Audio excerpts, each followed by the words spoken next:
Hello friends, केनेको आछे आपनालोके आशा करूँ आपनालोके सकलोवे भाले आछे आरु मयो भाले आछो। मैं আজি आपनालोकर মাজत नतुन एटा भिडिओ লৈ আহিছো आरु এই ভিডিওটো হল 4 গ্ৰেডৰ সম্পৰ্কে। সো যিসকলে 4 গ্ৰেডৰ পৰীক্ষা দিব তেওঁলোকৰ বাবে এনেকুৱা ধৰণৰ প্ৰশ্নসমূহ চালে ভাল হ'ব আৰু এনেকুৱা ধৰণৰ প্ৰশ্নসমূহ আহি থাকে বাৰে বাৰে। সো ভিডিওটো স্কিপ নকৰি শেষলৈকে চাই থাকক। আজিৰ 1 নম্বৰৰ প্ৰশ্নটো হল হালুক সংশ্লেষণৰ সময়ত কোনটো গেছ মুকলি হয়? ইয়াৰ এনসাৰটো হ'ব অক্সিজেন। 2 নম্বৰৰ প্ৰশ্ন অসমৰ প্ৰথম মহিলা মুখ্যমন্ত্ৰী কোন? ইয়াৰ এনসাৰ হ'ব সৈয়দা আনোৱাৰা টাইমুৰ।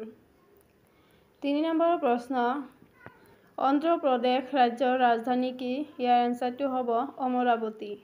অমৰাৱতী হৈছে অন্ধ্ৰ প্ৰদেশ ৰাজ্যৰ ৰাজধানী। 4 নম্বৰৰ প্ৰশ্ন কোনটো ৰোগত তেজ গোট নামাৰে? ইয়াৰ এনসাৰটো হ'ব হিমোফিলিয়া। হিমোফিলিয়া ৰোগত তেজ গোট নামাৰে। 5 নম্বৰৰ প্ৰশ্ন ইনসুলিন কৰ পৰা নিঃসৰণ হয়? ইয়াৰ এনসাৰটো হ'ব অগ্নাশয়। 6 নম্বৰৰ প্ৰশ্ন যদি 16 জানুৱাৰী 2023 তাৰিখে সোমবাৰ আছিল তেন্তে 20 এপ্ৰিল 2023 তাৰিখে কি বাৰ হ'ব? ইয়াৰ এনসাৰটো হ'ব বৃহস্পতিবাৰ। এনেকুৱা কেলেণ্ডাৰ সম্পৰ্কে প্ৰশ্নসমূহ আপোনালোকে চাই ল'ব। 7 নম্বৰৰ প্ৰশ্ন ছালৰ ৰং কিহৰ উপস্থিতিৰ বাবে হয়? ছালৰ ৰং মেলেনিনৰ উপস্থিতিৰ বাবে হয়। 8 নম্বৰৰ প্ৰশ্ন MPLADSৰ ফুল ফৰ্ম কি? ইয়াৰ এনসাৰটো হ'ব members of parliament local area development scheme. 9 নম্বৰৰ প্ৰশ্ন পানীৰ সৰ্বাধিক ঘনত্ব হয় 4 ডিগ্ৰী চেলছিয়াছ। 10 নম্বৰৰ প্ৰশ্ন ৰাষ্ট্ৰসংঘৰ গঠনৰ সময়ত ৰাষ্ট্ৰসংঘৰ চনদত মুঠ কিমানখন ৰাষ্ট্ৰই স্বাক্ষৰ কৰিছিল? ইয়াৰ এনসাৰটো হ'ব 49খন। 11 নম্বৰৰ প্ৰশ্ন my friend is good dash playing cricket. ইয়াৰ এনসাৰটো হ'ব 8। So my friend is good at playing cricket. 12 নম্বৰৰ প্ৰশ্ন he is committed dash his work. ইয়াত বহিব 2। He is committed to his work. 13 নম্বৰৰ প্ৰশ্ন অসম সমিতি কেতিয়া গঠন হৈছিল? ইয়াৰ এনসাৰটো হ'ব 1903 চনত অসম সমিতি গঠন হৈছিল। 14 নম্বৰৰ প্ৰশ্ন অসমৰ প্ৰথম বেৰিষ্টাৰ কোন আছিল? ইয়াৰ এনসাৰ হ'ব আনন্দৰাম বৰুৱা। 15 নম্বৰৰ প্ৰশ্ন মণিপুৰে কিমান চনত পূৰ্ণ ৰাজ্যৰ মৰ্যাদা লাভ কৰিছিল? ইয়াৰ এনসাৰটো হ'ব 1972 চনত।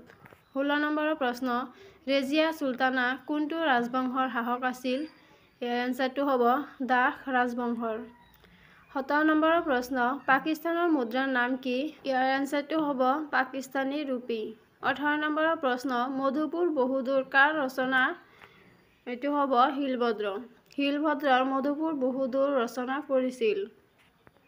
19 নম্বৰৰ প্ৰশ্ন প্ৰথম অসমীয়া ছপা উপন্যাসখনৰ নাম কি? ইয়াৰ এনসাৰটো হ'ব লাহৰী।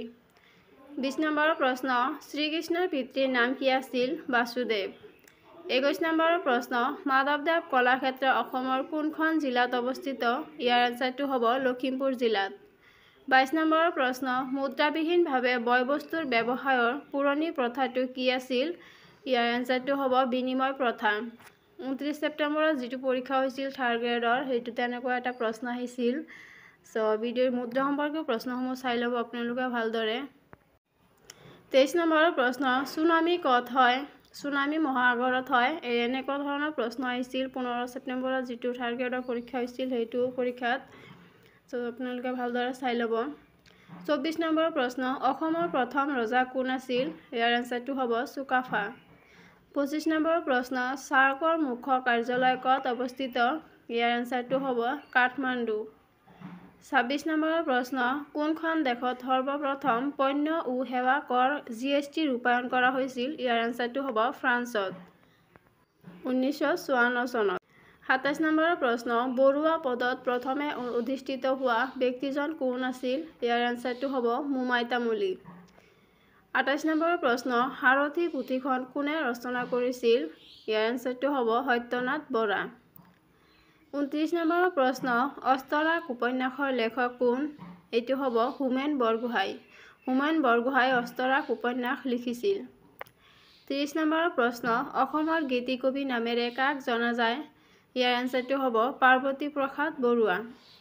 সো ফ্ৰেণ্ডছ আজিৰ প্ৰশ্নখিনি এইখিনিয়ে আছিল। যদি আপোনালোকৰ মোৰ ভিডিঅ'বোৰ চাই ভাল লাগে তেনেহ'লে মোৰ চেনেলটো ছাবস্ক্ৰাইব কৰি দিব।